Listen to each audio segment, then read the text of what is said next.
My brothers and sisters, however, with learning knowledge comes a test. How will we use it for ourselves, and how will we advise others with it? You know, on the day of judgment,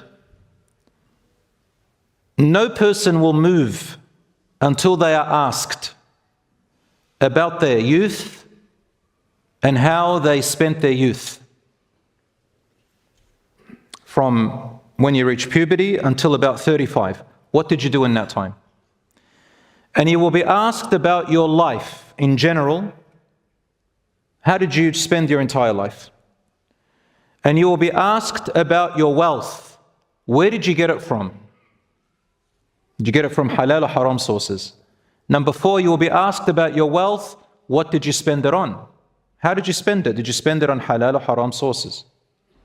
And number 5, you'll be asked about your knowledge, your skills and your knowledge. What did you do with it?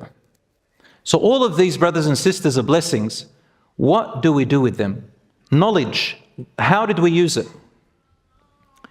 We live in an era now to be careful of when it comes to having freedom to say any of your opinions in any way you want, and you will always have followers. The era of social media now gives every single one of you that's sitting here and everywhere around the world, even a child who is 3 years old, to say whatever they want, right or wrong, as you please. Everybody now jumps on the bandwagon. The danger is when people jump to talk about areas that they are not knowledgeable, qualified, experienced, or learned in.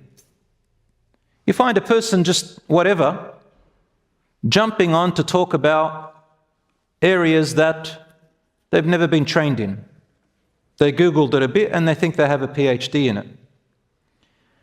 The worst of people who talk about things that they're not qualified in are two. The ones who talk on areas that harm people, such as in the areas of medicine and so on. This can harm people if they start giving advice when they're not qualified, they're not learned. And the other area is to talk about religion, because it can destroy a person's faith and religion. Yet, people still jump on because they can.